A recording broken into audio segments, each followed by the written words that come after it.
Well, good morning and welcome to Daily Connect. I'm Ross Duncan. I'm the Vicar here at Holy Trinity in Hampton, and we're going to continue with our exploration of the prophets of the Bible.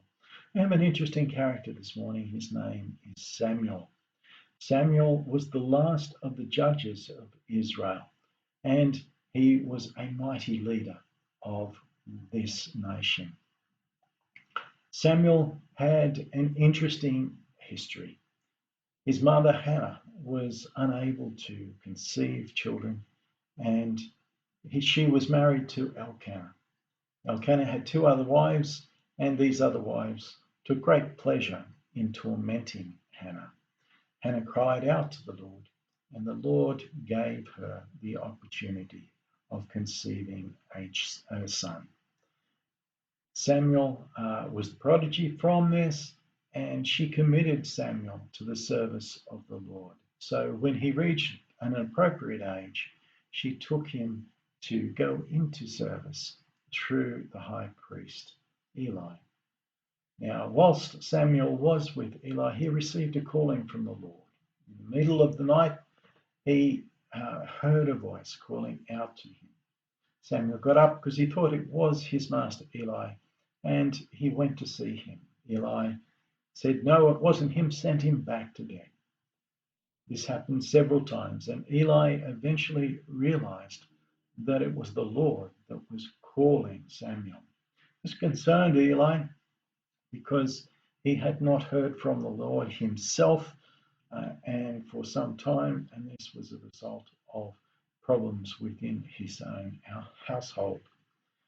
So from that point on, Samuel was called into the service of the Lord.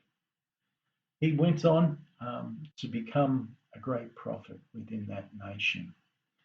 At that time, the people of Israel were under the oppression of the people of Philistine.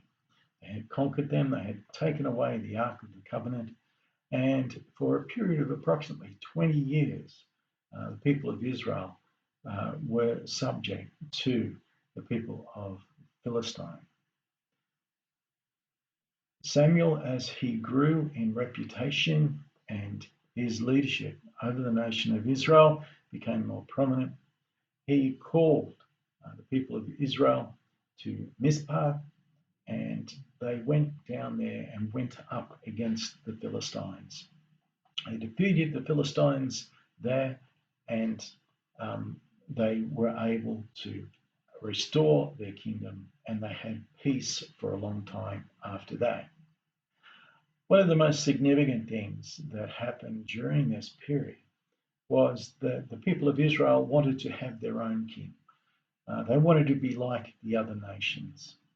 Of course, Samuel indicated to them and warned them that this was not an appropriate thing, that their king was the Lord our God, and that he was the one that they should bow down to. The people continued that they wanted to have their own king, and so the Lord relented, and Samuel was able to appoint a king by the name of Saul. Saul went on to lead the people, but he was not faithful to the Lord. And the Lord then caused Saul to become quite disruptive in his thoughts, quite paranoid, and his kingdom started to deteriorate. About this time, we see the emergence of David. David, who was just a farm boy at the time that he came to notoriety.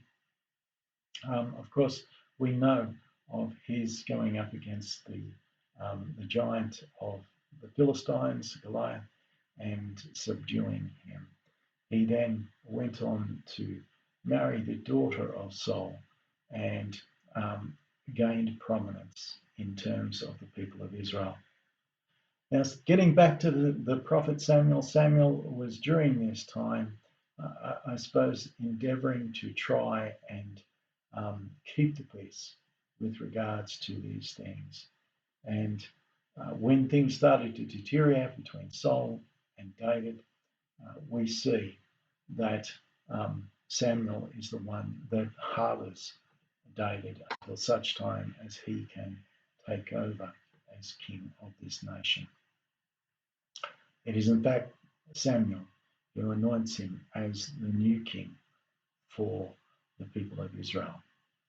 Interesting part about Samuel himself is that he was the one that was in constant communication with the Lord, more so than Moses. And Samuel was also recognized for his intellect as well. But it still didn't stop him from uh, being subject to the whims of the people um, and the appointing of a king. He tried greatly to stop this occurring, knowing that they should be bowing down and worshipping the Lord. I suppose there's a message here for us. We sometimes want to become too much like the others in our world, that we set aside God's headship in terms of our lives and the things that He wants us to do.